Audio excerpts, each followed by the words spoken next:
Log Horizon, Volume 6.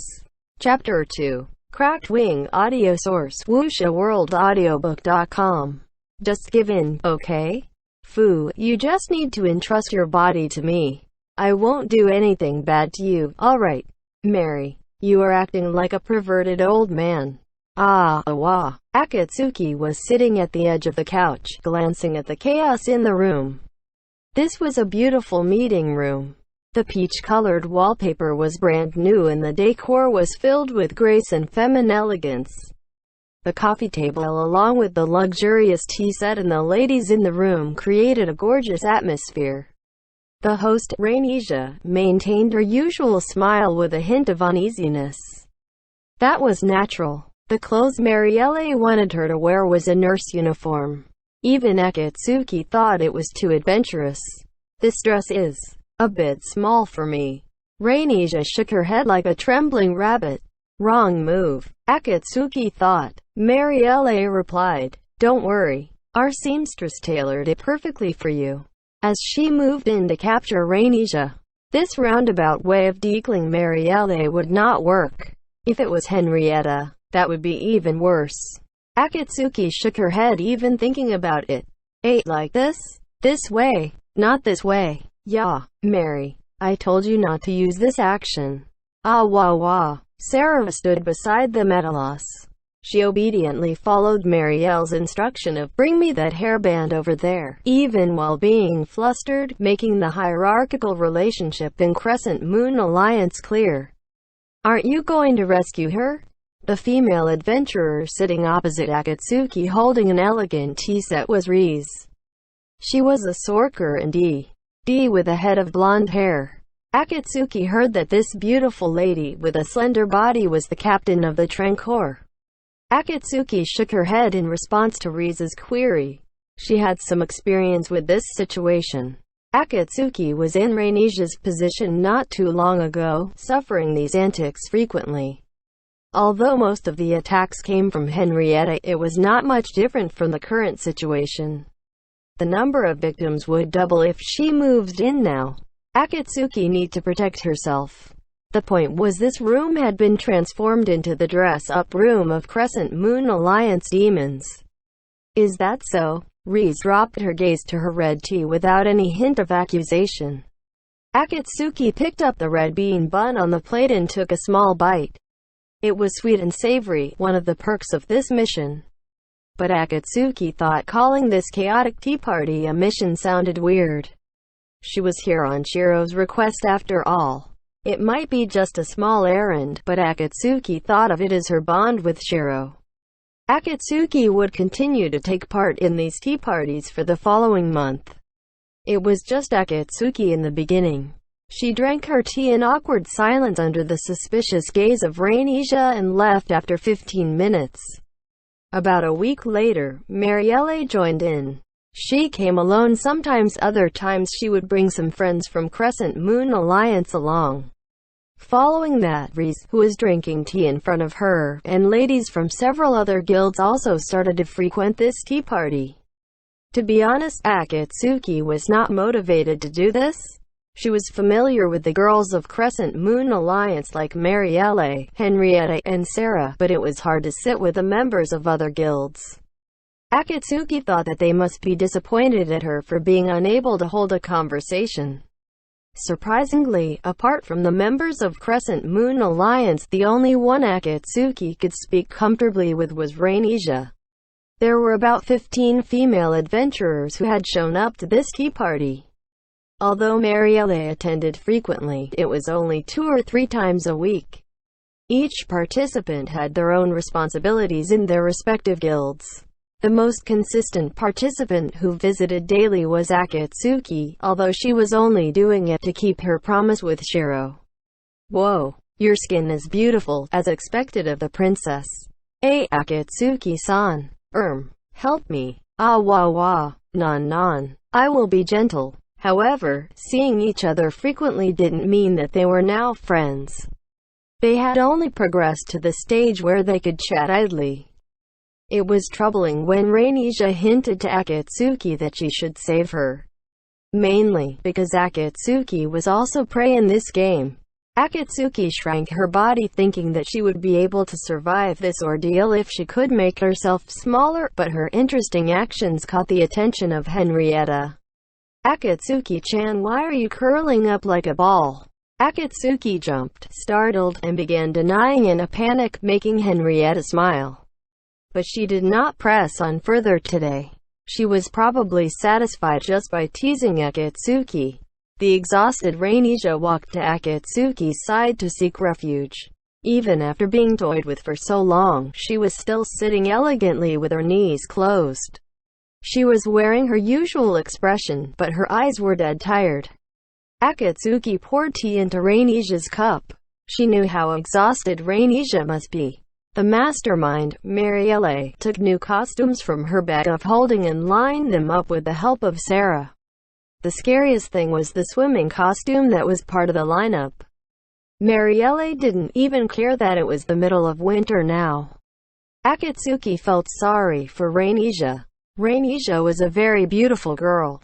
She had a delicate neck, a slender frame which supported her elegant shoulder contours, a small face and long, luscious silver hair that shone like silk. She had a gentle nature, was always smiling and never spoke loudly. A real high society lady. Ah, but she is a princess. That is different from being a lady, right? Akatsuki considered the role of princess to be something like a higher job level than lady. Thinking like this really made Rainija appear to be of a higher grade. The first meeting between Rainija and Akatsuki was rather tense. On the day they decided to march for Sandleaf, Akatsuki helped Rainija to change her clothes under Shiro's instructions. Or more accurately, stripping off her dress and forcing her to put on another set of clothes. Rainija must think of me as a barbaric person, Akatsuki thought. Rainija was still wary of her ever since the daily tea parties had started, and was jumpy even now. However, Rainija didn't avoid Akatsuki blatantly or ignore her words. Rainija put careful thought to every sentence and conversed as warmly as she could. That the princess had such a good upbringing impressed Akatsuki deeply.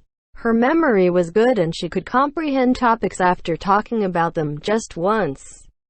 Akatsuki understood why Rainija was so popular. "My adventurer guests, is this your usual clothing?" Rainija said in a perplexed voice. She was talking about the nurse uniform she was wearing. One with a mini skirt on top of that. Although Rainija was not very tall, her proportions were perfect and her breasts formed a beautiful curve, so the outfit suited her well. Akatsuki shook her head, feeling complicated emotions. No matter how you sliced it, there was only a very small minority of adventurers who dressed like this daily. There were still players who did so, thanks to the cultural influence of elder tales. Rainija got more depressed after confirming the negative answer. Every action of hers was like a beauty in a drawing, making Akatsuki feel even more complicated. "If I act more like she does, my lord surely would." No, he would not.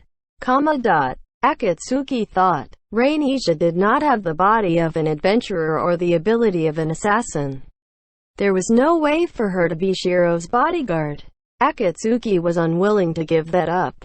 She knew how willful her thoughts were, but she couldn't stop the bleeding from her wounded heart. Yeah, nurse uniform. Huh? Yeah, I said nurse uniform. The dressing which girls in the medical industry wear. I see. Riz started mumbling to herself. She was using telepathy? Rainija looked shocked and became embarrassed. The length is just right.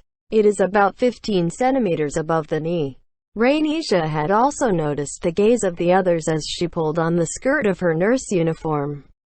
But the non-elastic material was unable to hide Rainija's thighs. Pulling it taut did nothing other than accentuate her figure.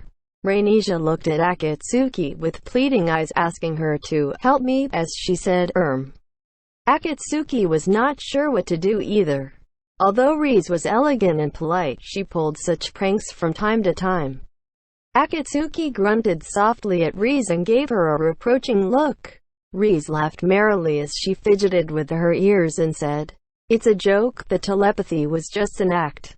Akatsuki felt the joke was in bad taste. Rainesia also looked at Rize unhappily. Rize bowed her head slightly at Rainesia. I'm sorry. I was feeling slightly jealous. Because Milord is devoted to the Princess Rainesia. By taking up this security detail, I can even be exempted from today's training. Weak spot. She was poking at her weak spot. It was indeed so. Akatsuki and Marielle came to this conclusion after a discussion. The people of the land princess need to be protected. Ever since the Libra Festival incident, there was a group lurking somewhere in Akiba that was working against the city. If they wanted to harm Akiba, they would not hesitate to drag the people of the land into this. For adventurers, the worst-case scenario would just be a trip to the cathedral to respawn after dying, but it was different for the people of the land. If Rainesia was to come to any harm, Akatsuki did not even need to think too deeply to understand the waves that event would create. Relations with Rainesia's grandfather, the ruler of Maihama and chairman of the League of Freedom Cities Eastal, would sour or even break down completely. Princess Rainesia was protected by people of the land knights sent from Maihama City. But they were people of the land after all. Their level was around 30. If any adventurer tried to harm the princess, the escorts would not suffice. Akiba was also guarded by the violence-detecting security system, but even if they apprehended the culprit, Rainesia would not be able to respawn if she were killed. Akatsuki thought Shiro had foreseen all this, and that was why he assigned this task to her. It was the same with Marielle. With Shiro out of action during this period of time, Akatsuki could only give her all to fulfill this mission. But when the situation was brought up from the lips of the graceful girl from D, it felt like she was poking at Rainesia's weak spot. It was hard for Akatsuki to look straight at Rainesia, whom Shiro was worried about. When did she become so weak? Even Akatsuki herself wasn't sure. This is so unlike me. It shouldn't be like this. She should be happy that Shiro was relying on her. But she was comparing herself to Rainesia and the other girls. She wanted to get stronger and live up to Shiro's expectations. Akatsuki had been working hard at this, but her world seemed so dark and narrow, tormenting Akatsuki. Surrounded by the elegant laughter of others, Akatsuki felt alone. Night fell earlier in the winter and the sun had already set when Henrietta left the consulate. She felt the streets of Akiba were beautiful. Although it was dimmer than Tokyo back home in the old world compared to how dark the night of this world could be, the night scene in Akiba felt elegant and graceful. There were several dark buildings standing tall in the blue night of Akiba. The ancient evergreen tree with branches spreading far and wide. Magic light shone warmly from high over the street. Henrietta felt this gentle, fantastical light was more pleasing than the bright, fluorescent street lamps. The sun is setting much earlier now. That's right. Henrietta nodded, agreeing with the blonde girl walking beside her. Rize took a scarf out of her bag of holding and wrapped it around her neck. The excess hung down her back. It appeared to be a scarf for men. What is with this thing? It's so tedious to use and has so many layers. Rize complained in a cute manner as Henrietta adjusted the scarf for her. With the lower half of her expression hidden by the scarf, Rize muttered, "Thanks." She looked embarrassed with her shifty eyes. Henrietta laughed softly as she said, "Don't worry, it's a simple matter." This young girl she had befriended recently looked like a perfect lady from the outside. She probably had wanted to go the route of an ice-cool beauty. She gave off a glimpse of her caring side from time to time, however, making her so cute. She was definitely much younger than she looked. There is no need to work so hard, you are already a fair lady. Rize turned to face Henrietta, who just pushed Rize along by the shoulder gently. Alright now, let's hurry before the place closes. Okay. The duo headed in the direction of Main Street in this soothing atmosphere. Henrietta was in Crescent Moon Alliance while Rize was in D. Although they were in different guilds, the two of them often left together after the tea party at the Water Maple Consulate. Marielle and Sarah left early to prepare for dinner while Henrietta and Reese went shopping for food to supplement the meal. After the revolution, the adventurers ate delicious meals every day. It was an enjoyable thing, but it was also a hassle. Only those with the subclass of chef were able to prepare tasty food. This was less than 10% of the population, from what Henrietta had estimated. After the formation of the Round Table Council, there were numerous people changing their subclass to chef, but it was not strange for a small guild with less than 10 members to have no chefs. Although a guild with hundreds of members would definitely have one with the chef subclass, preparing food for hundreds of people was a heavy burden. To compensate for such situations, they need to buy the food made by people of the land either as takeaway or eating out. What do you want to buy, Henrietta-san? I'm getting fried chicken. Mary has been nagging me to buy some. They chatted as they shopped for food in the mall. They timed their trip to be just before closing time, when the stores were trying to sell off their merchandise and putting things on sale. Fried chicken cutlets. Did you say fried chicken cutlets? Shop at my stall, lady. Garlic flavor, just 3 gold for 1 kilogram. Henrietta bought 3 kilograms generously. There were more than 40 starving adventurers in the Crescent Moon Alliance, so this would not be enough. It would be gone before you knew it. Reese bought quiche with hazelnuts. For a guild with its own cooking department, these were just snacks. The shopping mall was doing great. Just like Henrietta and Reese, adventurers out shopping were flooding the mall, and you need to watch your surroundings.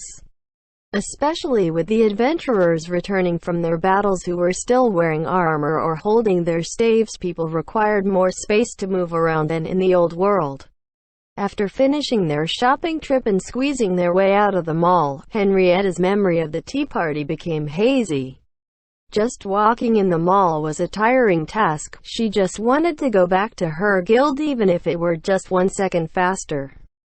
Henrietta was surprised when Reese said, "Akatsuki-san seemed rather depressed." That was the same thing that Henrietta was concerned about. You could tell? It's that obvious. Akatsuki had been looking languid recently. She kept to herself even when there were things troubling her and adopted a polite demeanor so most people wouldn't notice. Henrietta knew because she had been watching Akatsuki since the catastrophe. She was surprised that even Reese could tell. Reese only came into contact with Akatsuki at Rainesia's tea party. That meant they had been acquainted for half a month. Henrietta was impressed with Reese. "Akatsuki-san is more senior than me, right?" Was Reese referring to biological age or the amount of time spent playing Elder Tales? Henrietta nodded her head ambiguously. "I am not very sure. I heard she is a veteran assassin. She looks like one too." On the luscious green pathway between the mall and the guild building, Reese continued to speak softly. In the cold winter, she was breathing out white air as she spoke.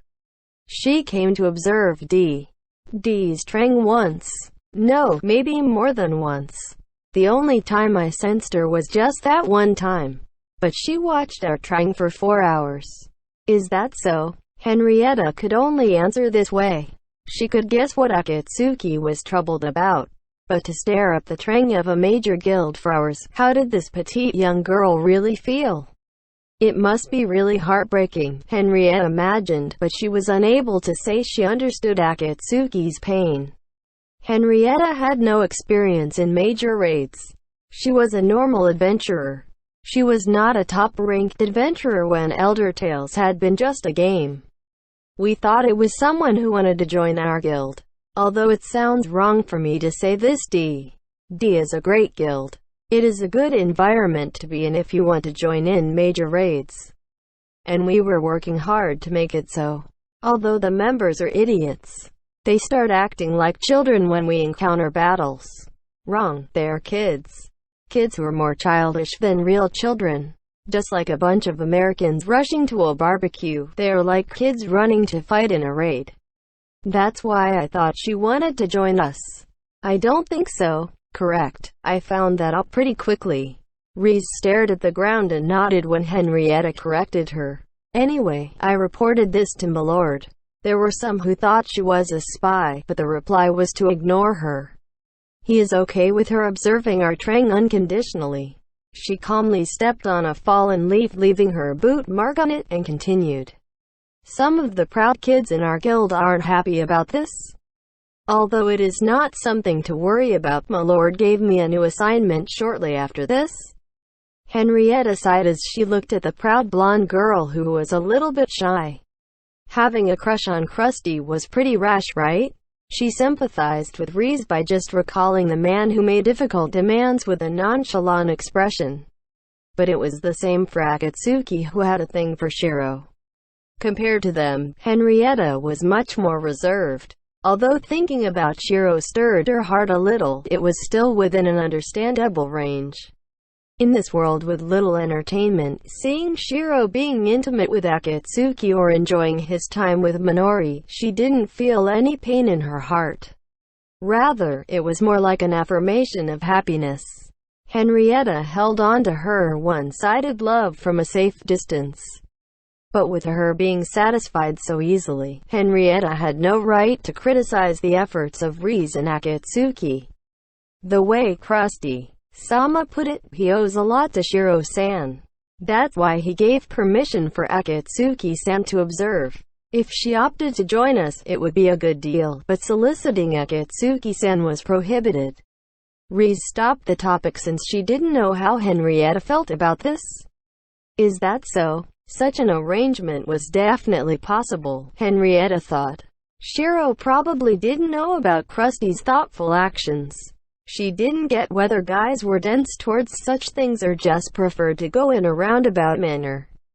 This could be easily resolved if they approached Akatsuki after noticing something was up. From Akatsuki's standpoint, she would be at a loss if they approached her. What Akatsuki-chan is after is confidence, what she wants, things which some took for granted. Others wouldn't even know where to start in order to achieve it. Marielle was such a person. This friend of Henrietta's was like a sunflower illuminating those around her with her bright nature. Henrietta didn't have the confidence to smile like that. She felt she would never have the heart and personality to shine for everyone. This was unique to Marielle. It was something only a handful of people like Marielle possessed, but was absent from most people like Henrietta. On the other hand, Henrietta knew people who lacked confidence no matter how hard they worked. For people like that, every second that passed by was torture. Henrietta had seen people who held such fear and self-abasing feelings. She met a few when she was graduating college. Such people were jumpy wherever they went, tired in both mind and soul. They would even bear a menacing attitude towards others. Henrietta felt she was like this when she reflected on herself. Unshakable confidence. She didn't have the confidence to safeguard the things that were most important to her. This confidence could only be earned as a result of experience and effort. For example, maintaining your friendship with others. Or holding a job without troubling your company. Getting married. With such a chaotic setting in place, even going to a matchmaking session was impossible.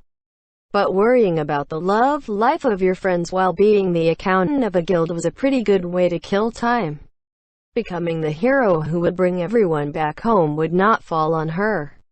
To protect her juniors with the things she had learned, that was the role Henrietta gave herself. Instead of brooding on tasks she couldn't do, she worked on things she could. This was not anything major, just a normal conclusion by a normal person. Not getting what you want is a common thing in this world, Reese said as she buried her face in the big scarf designed for men. That's right, this was obvious. This was all too normal for commoners. This was the life most people lived, growing accustomed to the fact of not getting what you wanted.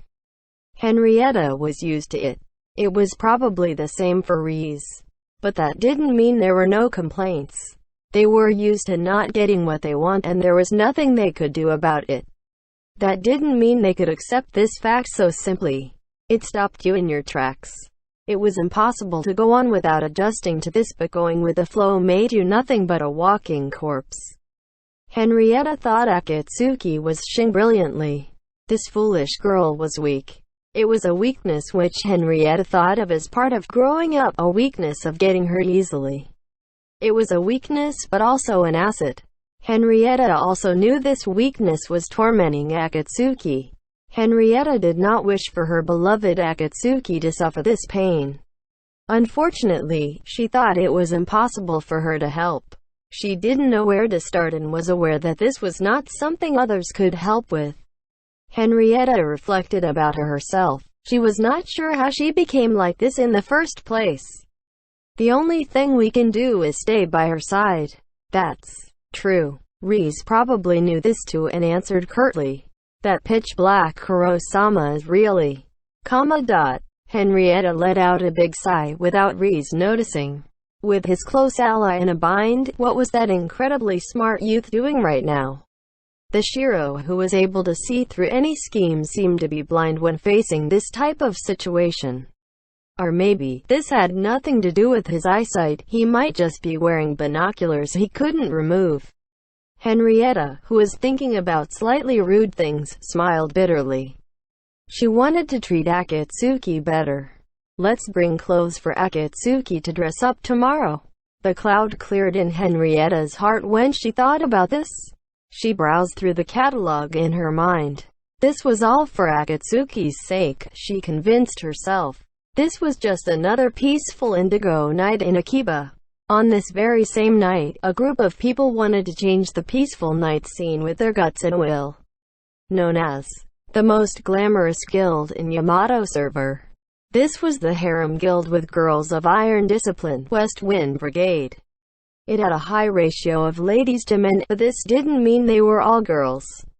Just like its name suggested, the ground floor lobby was glamorous as usual with dozens of members focused on preparations. Most of the members were girls but the atmosphere was not sweet. With their limbs clad in armor, they were a gathering of beautiful young ladies ready for battle. They chatted in soft voices as they looked at their leader, Sojiru. The boyish Sojiru surveyed the lobby. The group that would sortie tonight in Akiba comprised of 24 people. With 4 parties of 6 adventurers, they had organized themselves into a full raid. All those present were level 90 and above. Everyone. Sojiru's voice raised the tension in the hall. Aside from the 24-girl raid group, other members were present to lend their support. There were twice the number of raid group gathered here. I've stressed this many times, the enemy is of unknown origin. Please keep your guard up.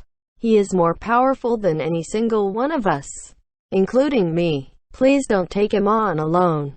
Also, moving alone is prohibited. Maintain formation and report in periodically. The contact person will be Nazuna. Yes, since we are doing this, let's get it right. Don't push yourself, everyone.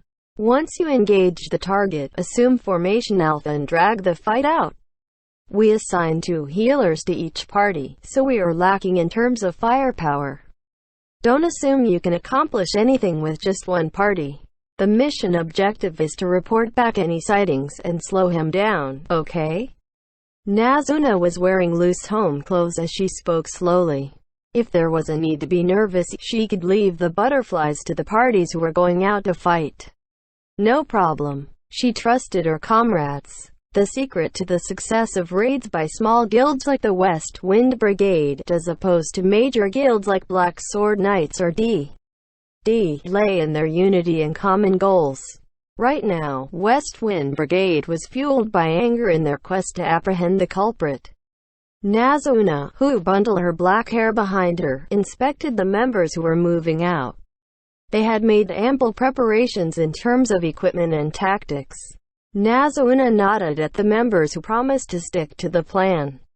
Well then, your shift will be over in 2 hours. The second raid group's formation and preparation will be done here. There will be supper when you come back, look forward to it. After a 2-hour break you will need to move out again, so don't get too relaxed. Like Soji said, the enemy is overwhelmingly strong. Don't forget this point. Okay, I leave the rest to you, Soji. What else is there to say? What I want to talk about has already been said. Alright then, there is only one goal. The culprit who assaulted our family. Cut him down. Sojiru was a young man that gave the impression of the sunlight in spring.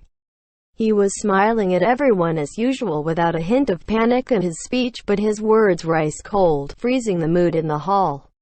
A female cleric who seemed to shiver from this cold air squeezed out a reply from her stomach. Not a single member was concerned that night had fallen. The four parties rushed out of the hall in high spirits. The West Wind Brigade Guild Hall incorporated a Japanese style in its layout. The place wasn't like this in the beginning. It had slowly morphed into its current state because of the interests of Sojiru and his members. In order to conduct troop inspections before the patrol, the furniture had been moved out of the way. Sojiru pulled a wooden chair into the hall and sat on it. He was on standby, but had no intention of going back to his room or the ding hall. "They are making pork rib soup in the kitchen," Nazuno informed Sojiru out of concern, but he just shook his head with a smile. "It would be great if Shiro-san or Kazuhiko-san were here." Nazuno put her hand on her chin. She had been like this since the old world. She was taller than normal girls and had a voluptuous body. Although it was not at the gravure level, her figure was still great. Some commented that it looks pleasing to the eyes, but she felt troubled by it. With her feet shoulder-width apart and her arms crossed, she looked older and more mature. As a founding member with a helpful nature, Nazuno earned the trust of those around her. Because of this, Nazuno was recognized as the Vice Guild Master in West Wind Brigade. Nazuno thought that compared to the charismatic leadership of Sojiru, she was more comfortable running the guild from behind the scenes. The members were all good kids who adored Nazuno, and she loved them back. West Wind Brigade was family to her. Living together after the catastrophe made her feel that everyone was family. But beneath the kind and warm mask Sojiru wore all the time, she caught glimpses of his serious expression, making Nazuno feel bashful as she reminisced about old times. But Sojiru was right this time. The opponent was the murderer threatening Akiba in the night. As one of the 11 guilds of the Round Table Council, West Wind Brigade had the obligation to defend the security of Akiba. Patrolling the streets was expected of prominent battle guilds, and Nazuno agreed with this.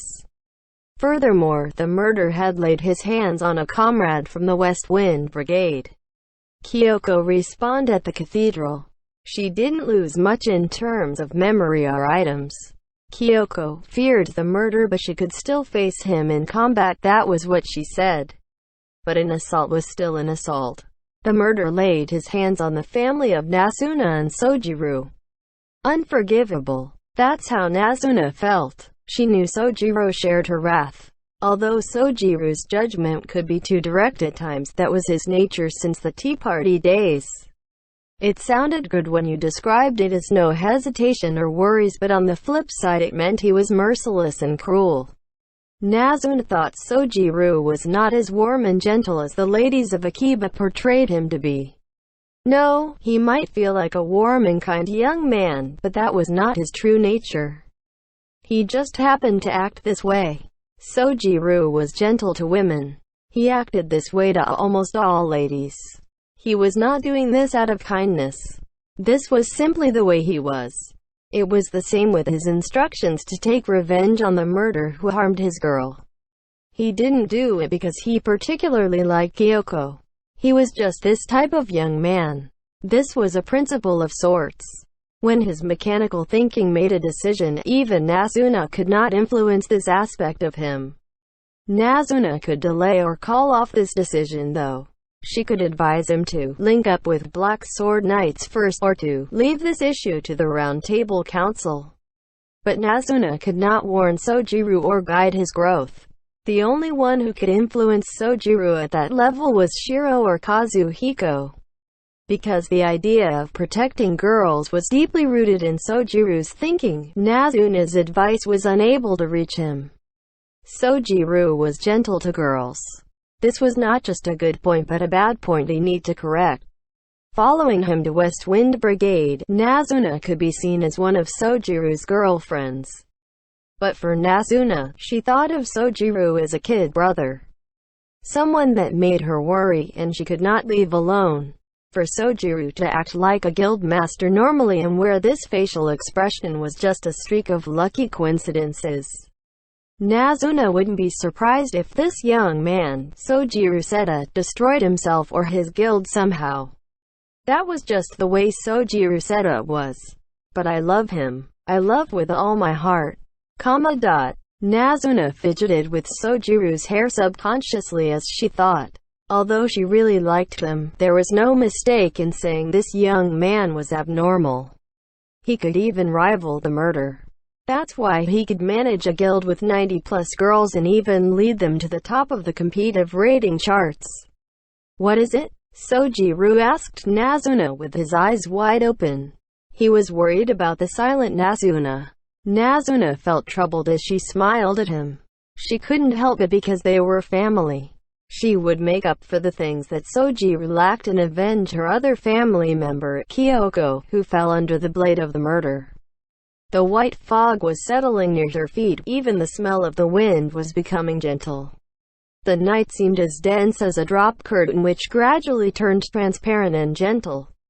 This was the feeling of the coming dawn. Although the streets of Akiba were still covered in darkness, the pressure was much less than in the tense and heavy night. The sky slowly turned dark blue. Even though everything was quiet, time was still passing slowly. Akatsuki was tired after patrolling the whole night.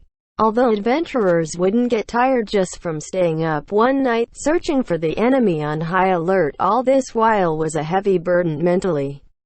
I'm hungry. Akatsuki thought. She really wanted to drink a warm bowl of corn soup. Niata's special soup with lots of corn inside. But she was on the crumbling overhead bridge right now. Her comrades from Log Horizon were still sleeping in these early hours before dawn, so she couldn't expect warmth from anyone. The late-night patrol was done behind her companions' backs. She was envious of a certain female member in her guild, and wanted to obtain strength that could rival that of the major battle guilds. That was why she was leaving every night to track the murder. She couldn't bring herself to tell her companions about this. As she surveyed the streets that were gradually turning bright, Akatsuki sighed. These unspeakable feelings and exhaustion, Akatsuki knew herself that this was the expected result of her willful investigation. The desire to become stronger was to feed her ego in the first place. Shiro and Naotsugu had never asked this of her, and they definitely didn't request her to track the murder. Akatsuki knew she was acting without any basis. She might witness the battles of high-class guilds if she hunted the murder. And she might see them using overlevel. If things went well, she might get a clue about learning it. These were all assumptions. A plan that was full of maybes. Akatsuki understood it too, and it got harder for her to share her thoughts with her friends. Passing through the main street, Akatsuki went along the flyover leading to the center of Akiba. The streets of Akiba welcomed the morning after the darkness retreated. The breeze in this winter morning was chilly enough to cut through your skin, stripping the warmth from Akatsuki's face. Her body was freezing from wearing her ninja garb for the whole night. It was fine when she was moving around with a tense mind, but she became cold when she stopped and looked around the city aimlessly in the coming dawn. She was moody. Of course she had wandered the streets for the whole night with nothing to show for it. Akatsuki made her way up some concrete debris covered in moss and stood on top of the rubble. This had probably been the platform of the central metro station, but was now a courtyard in the sky supported by the trees. The air was still freezing, but the wind had been blocked by the trees, giving Akatsuki a slight reprieve. This large building was not an independent zone, but an open zone within the streets of Akiba. There was no set entrance. Anyone could enter just by jumping from the flyover. Akatsuki walked down the stairs onto the central square, lost in thought. She continued to think as she sat on a rotting bench. Akatsuki was not that tired. She just didn't feel like moving. She felt her stomach become heavy when she sat, as if there were something solidifying inside, an unbearable sensation. Akatsuki was surprised as well. Why was she sitting on a bench and looking at this scenery? The fact that she was at a dead end was right in front of her. Akatsuki kicked a pebble. There were twisted ancient trees growing all around, and pebbles lay all over this place that used to be a platform. From the look of the birds flying off, she must have startled them. The gloomy Akatsuki thought about many things. Things about guilds, matters regarding Shiro, stuff about the idiotic low-class Nyatsugu Nyana and his delicious meals, things about her juniors, stuff about Crescent Moonal Alliance and all the enemies she had fought so far. And also matters regarding Minori, a girl among girls, petite and cute, cuddly like a ball, outgoing, wasn't shy and had proper manners. But that wasn't much. Akatsuki thought this kind of cuteness would just get her a bit of popularity in school, and she could be too direct sometimes. She didn't know how to cook or where to buy nice clothes since she was a middle schooler. Her taste in bags was childish. She got so excited when talking to Shiro. Her high-pitched voice definitely irritated Shiro. Akatsuki bit her lips. What am I thinking about? So shallow. She was surprised at how narrow her mind was. Her reflection in the mirror was twisted and ugly. The bitterness known as jealousy ate at Akatsuki. Minori hadn't done anything wrong. Minori had never been hostile towards Akatsuki. But Akatsuki belittled Minori's actions akin to a brat who didn't know her place. Even though her heart knew it wasn't true. Although Akatsuki knew Minori was a hard-working and cute junior, Akatsuki couldn't help feeling jealous of this capable middle school girl. She couldn't stand brooding over this by herself. The sensation of jealousy that was suppressed when everyone was together spread out in her heart, drowning her like an out-of-control torrent. Akatsuki took a few deep breaths. She loosened her clenched fist slowly. The shadows of the tree with all its leaves fallen in the winter, as well as the shade of the evergreen coniferous tree, covered the courtyard. A sound like a bell chime came from somewhere. It was the bird from before. In these abandoned ancient ruins, the winter air had a clean feel about it. Even the dry air that turned your breath into white fog was an important part accentuating this beautiful scene. In this dazzling white light, Akatsuki felt she was a dark stain. A stain that spread if you rubbed at it.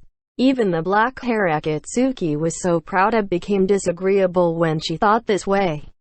Akatsuki thought that maybe Shiro didn't like black hair, preferring brighter hair colors like Minori's instead. Thinking this way made her stomach feel hard like a rock. Akatsuki knew very well Shiro wouldn't discriminate anyone by their hair color. Shiro wouldn't be concerned with physical traits and be biased towards anyone over small things like hair color. The reason Akatsuki was pondering about something as dull as does he prefer brighter hair colors was because of jealousy. The jealousy in Akatsuki was staying her image of Shiro. Akatsuki was belittling Shiro because of her jealousy right now. What right do I have to address him as Lord? Akatsuki understood why she sat on this bench. Because she didn't want to return to Log Horizon's guild house. Just like a grade schooler playing truant from cram school. It was funny when you thought about it. It was escapism on the level of children. Akatsuki was cold-pained and in a miserable mood. Even though she had such an important home and happiness, in her quest to protect this happiness, she spent the whole night chasing after a source of power. But this resulted in her finding it hard to return. Akatsuki reproached herself. This was putting the cart before the horse.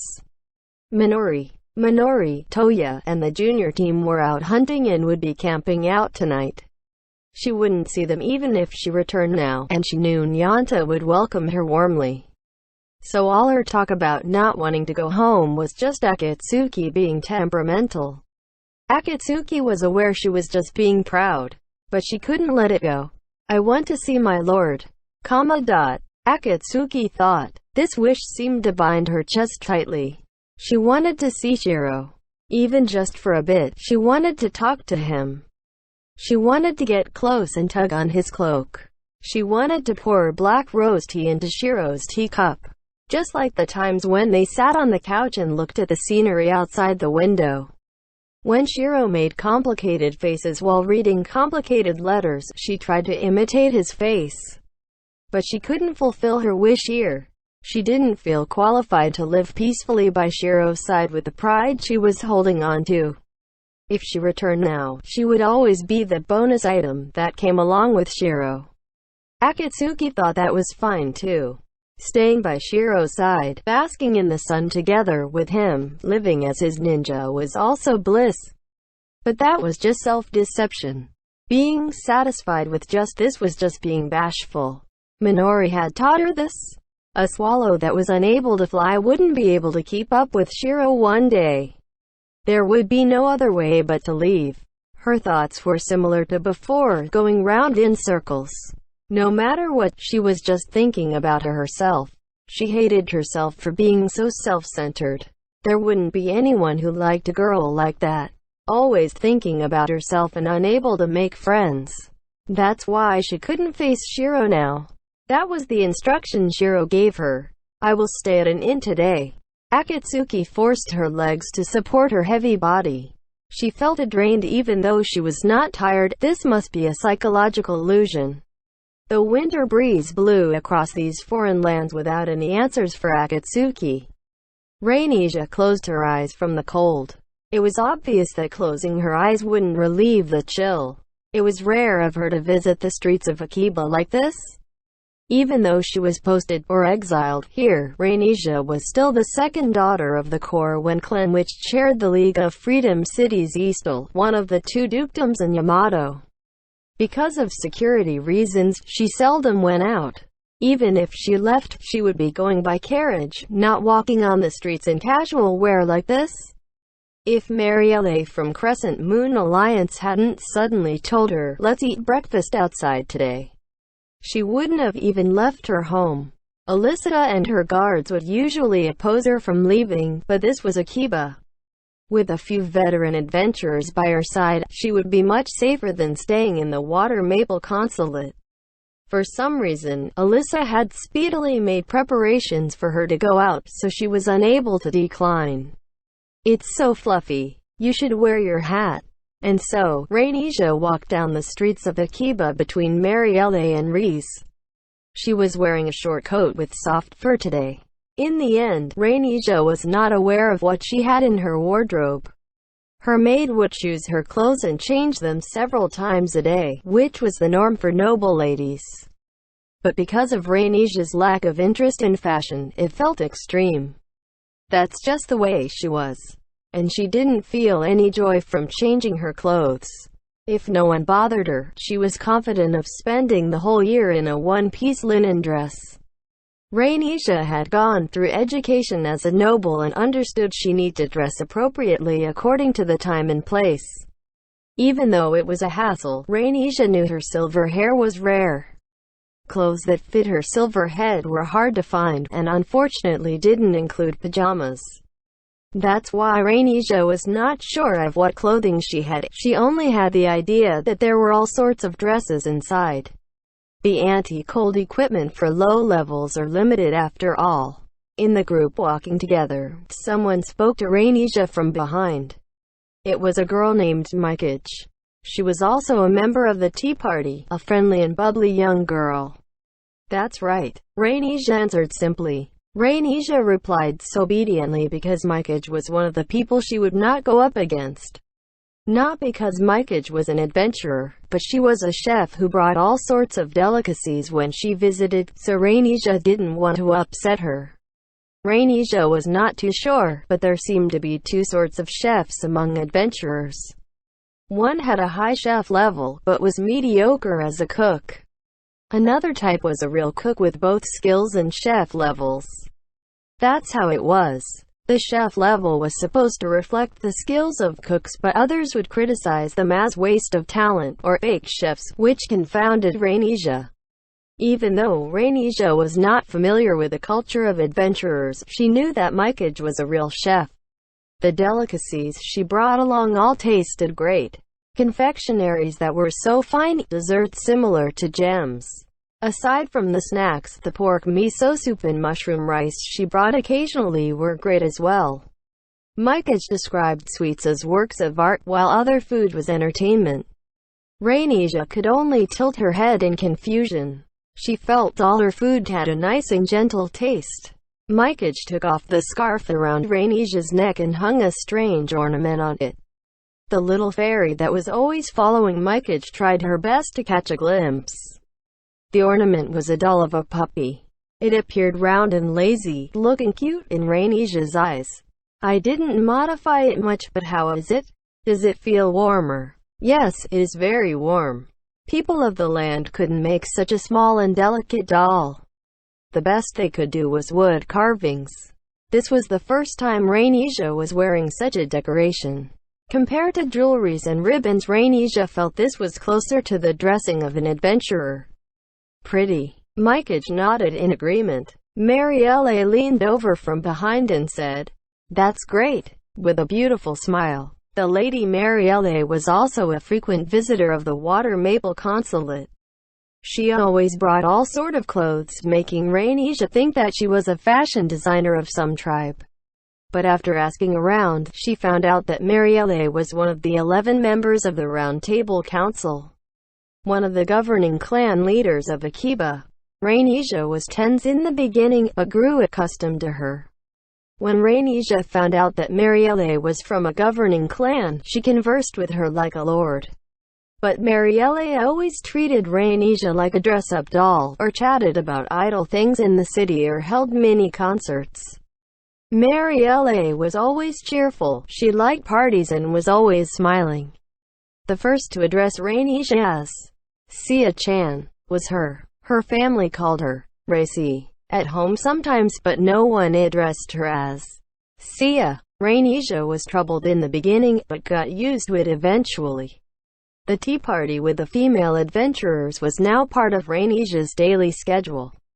Rainesia was the winter rose of Eastal, but Sia was an ignorant people of the land girl posted to this adventurer city. Of course, she was an aristocrat and ambassador, and would imitate businessmen when negotiating business sometimes, but she was not the winter rose of Eastal. Rainesia noticed that the blonde girl who was matching her pace in front of her worrisome steps had turned around to look at her. This girl was Reese from one of the 11 governing clans D, whose leader Krusty, who is also the leader of the Order of the Knights, was the bane of Rainesia. She seemed to hold a high rank within the clan. Reese also frequented Rainesia's tea party, an intelligent maiden. Her actions were closest to the nobles among the participants, but compared to the inflexible socialites of Eastal aristocrats, she was much more enlightened. She had learned the word enlightened from Reese. Its meaning was like wearing clothes that wouldn't constrict your stomach and enjoying custard teriyaki. What a great word. In Rainesia's eyes, all the adventurers were amazing. Not just Rainesia, probably all the people of the land felt the same way. Alyssa had once sighed and said, "Now that you mentioned it, I forgot they were adventurers." Adventurers were too different from them, it was too hard for her to comprehend. Rainesia had met with many people of the land, and all of them asked her similar questions. What are adventurers like? How do we get along with adventurers? After moving into Akiba and becoming a bridge between the people of the land and adventurers, she met with people of the land guests every day, trying to discuss and resolve their problems. She would introduce adventurers to them to do business, or find adventurers who were willing to take on quests. Rainesia didn't think she was up to the task, but since no one else was doing this, she had to do this. Even if others asked her what adventurers were like, Rainesia also didn't know the answer. Among the people of the land, the most ignorant one might be Rainesia. She met with adventurers more than any other, so the things she didn't know were ever increasing. But she understood several things. Adventurers were just adventurers. Rainesia thought the biggest mistake the people of the land nobles made during the conference in the ancient palace of Eternal Ice was to treat adventurers like aristocrats. Adventurers were not nobles. Treating them as nobles wouldn't make things go smoother. Adventurers were also not peasants or knights, they were not even people of the land. So you couldn't treat them with the expectation and culture of the people of the land. Rhaenyra thought that was the reason the conference had ended in failure. Adventurers were just adventurers, there was no other term that could describe them. But Rhaenyra was able to use terms to define most of the people around her. Duke was a duke, baron was a baron, knight was a knight, a servant was a servant. Citizens were people living in the city, villagers lived in a village. Hunters hunted, lumberjacks cut down trees. Everyone had their duties, living within their area of responsibility. This was something that was obvious. Rhaenyra was Rhaese, the granddaughter of a duke, the Winter Rose princess. She had never questioned this all her life, and never resisted thinking that all this was natural. But she sensed that she couldn't comprehend adventurers using these standards. She might not know the correct answer, but she realized she had to find out the meaning behind their existence and their duties in this world. The members of Clan Crescent Moon Alliance included chefs. If she could classify adventurers so simply, it would be easier to deal with the adventurers. Just like the Knights of Myhama, the employed maids moving into the castle, or arrogant young nobles. But Marielle, Rhys, and Mycage were too special. Rhaenyra was unable to do that. All the adventurers were like special gems polished personally by the hands of God. All of them were different. Shing in the crowd. Him? What is it? Marielle turned around and asked with concern. Rhaenyra smiled and said, WuxiaWorldAudio.com. Nothing. Mycage asked after seeing her reaction. Already hungry. Making everyone laugh. Do I look that hungry? Rhaenyra was a bit worried. Adventurers always carried snacks in their bags, and everyone was taking out something for Rhaenyra to eat. Rhaenyra's group turned north at the junction. This way. Yeah, that's right. Marielle and Rhys, who were chatting, were dressed lightly. Unlike people of the land, adventurers preferred clothing that let them move with ease even in winter. Marielle was wearing a short skirt, exposing her pants underneath. Rhaenyra thought that would be very cold, but Marielle didn't seem to mind. Rhys was wearing a coat with a scarf, but she was still wearing a white shirt with a tight skirt. Compared to them, Rhaenyra and Alyssa, who was standing behind her, were dressed in thick layers. Rhaenyra saw Akatsuki suddenly. Marielle asked Mycage, "Is Milky Margaret this way?" Mycage ran off to scout AEAD, so the two ladies who were chatting with Rhaenyra went AEAD. As Rhaenyra was catching her breath, she saw Akatsuki appear in the entrance of a building. Akatsuki was biting her lips. The petite figure left in the opposite direction, looking like a lost child. All sorts of emotion rose in Rhaenyra's heart. She felt as if she had been spending several hours in the night looking at the ceiling. Rhaenyra wanted to call out, but the words were stuck in her throat before materializing.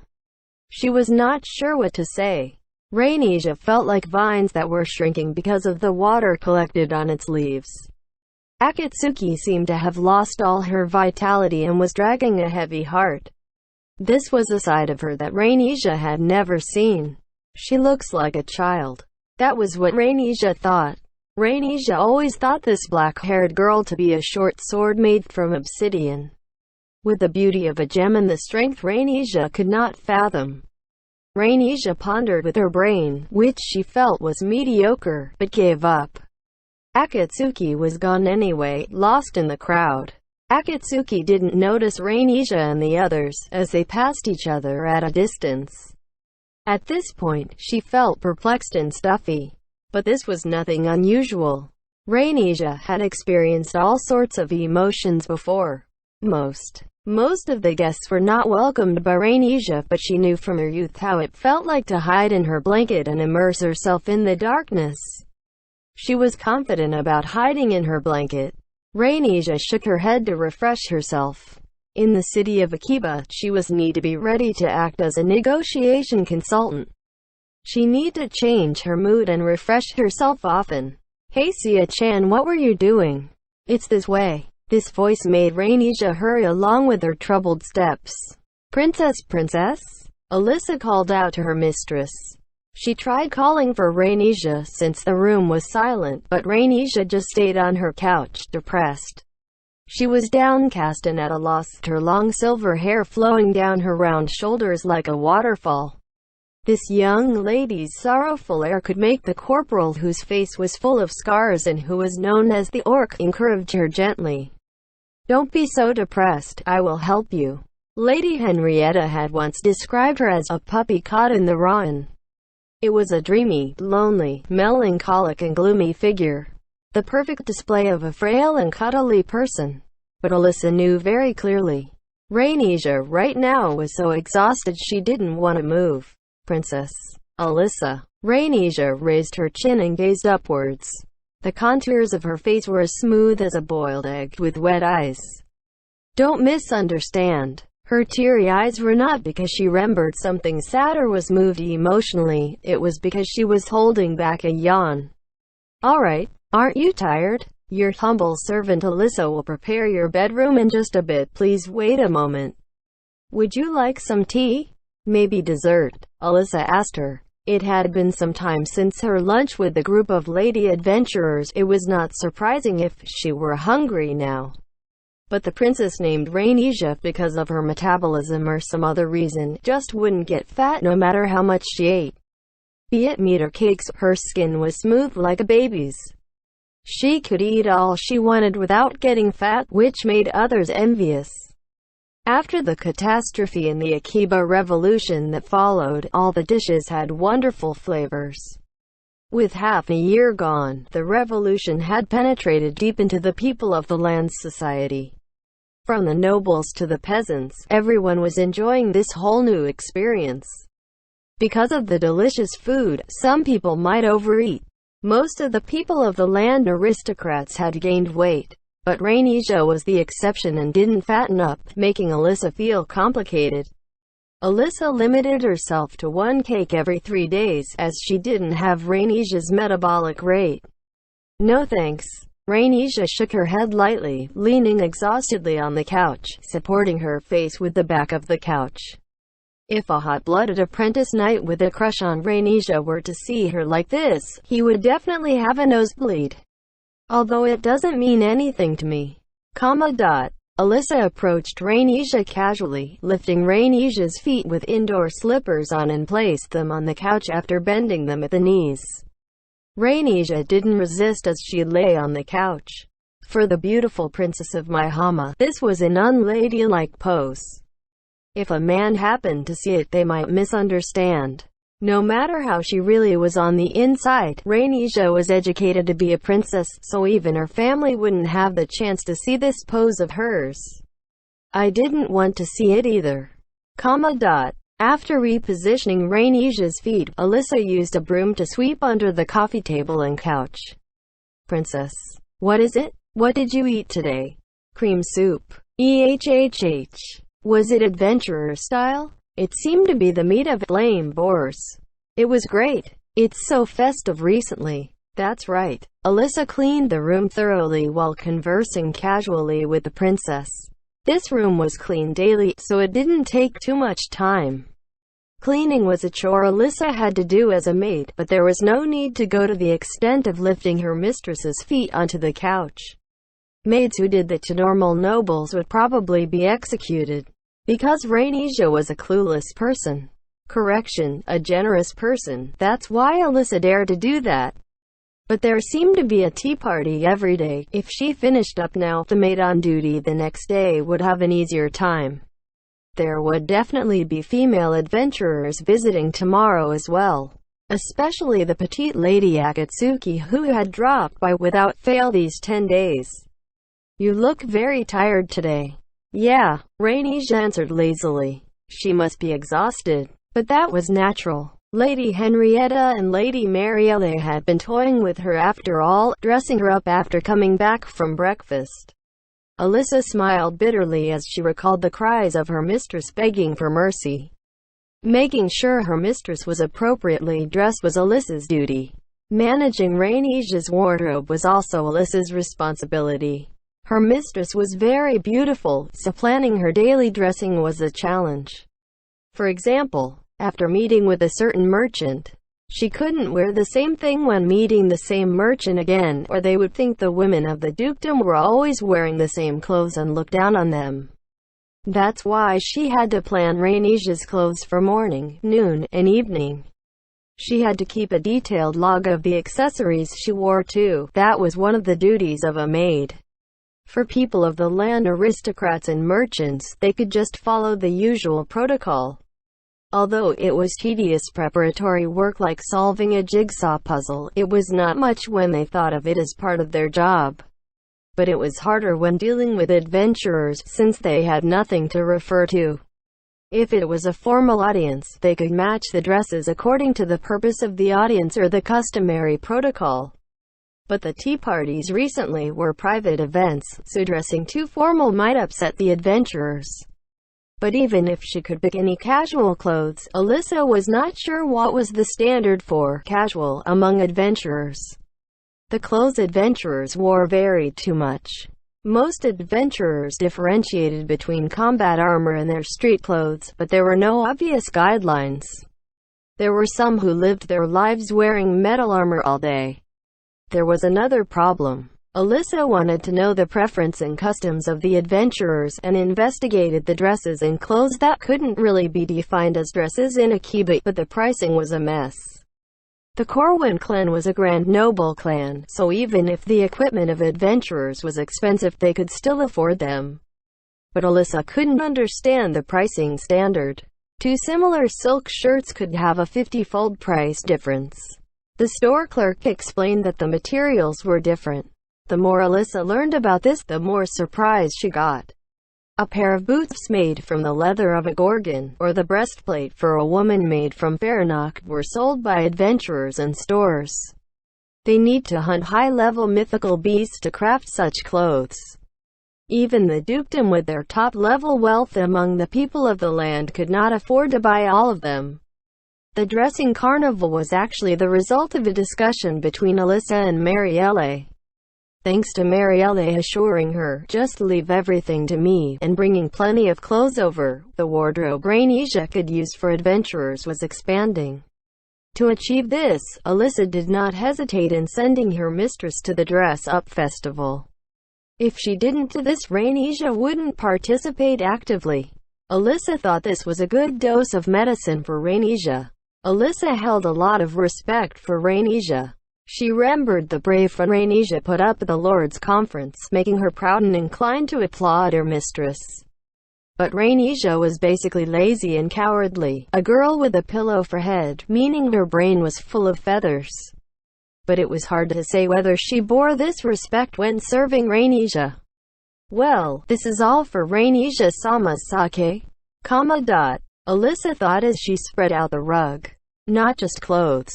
Having a friend of the same gender about your age was an invaluable experience too. Putting aside Alyssa, who was the daughter of a low-ranking noble, it would be hard for Rhainasia from the Corwin dukedom to find a suitable spouse.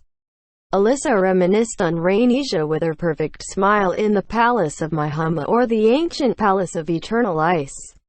The society of noblemen was very strict. Especially for young girls, even a small scandal might be a fatal wound. In order to survive under the gossiping court sparrows that were ever watching, Rhainasia learned graceful manners. To protect her grandfather and her family name, the mask Rhainasia chose to wear was perfect. In the end, she won the legendary fame of the Winter Rose of Eastle. But because of this, Rhainasia did not have anyone she could call a friend. Although Rhainasia was close to Alyssa, she was just a maid after all. "Although you seem so reluctant, you seem to be having a good time." "What? Alyssa is glad you've made some friends." This was true. Alyssa felt that Rhainasia had a richer variety of expressions in this half-month. "But they are not friends, right?" But she got a surprising answer.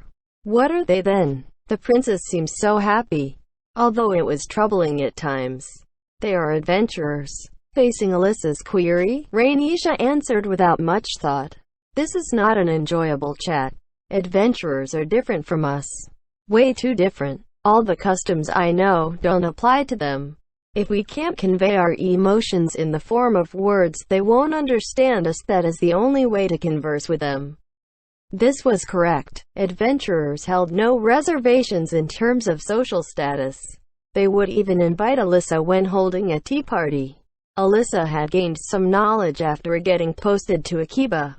Lady Henrietta, who held the same attitude towards work like her, Reese, who felt a bit like her sister back in town, and the hard-working Sarah, whom she wanted to have as a colleague.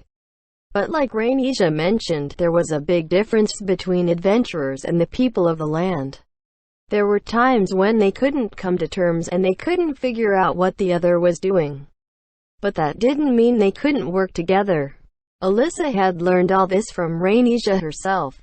So she asked Rainisha, "But you seem so. You have to convey your feelings of joy even if it is just a tiny bit. Same with sadness. You have to bear gratitude when you feel happy. You can't convey your emotions if you don't do that." That's what I am doing. Alyssa understands too, right? The real me is lazy and cowardly. And irresponsible. Be it social circles or nobles, whatever is fine. I will be happy in a life where I can nap every day. I don't understand something like that anyway. Rainisha muttered in a bored tone. This is work. Is that so? Rainisha shifted her gaze and leaned on the back of the couch. To describe it in words, she thought it was a bother and didn't want to care about anything, an irresponsible attitude. But her lazy demeanor was as moving as a painting, the privilege of being a beautiful young lady. The only one who could see this side of the princess was Alyssa.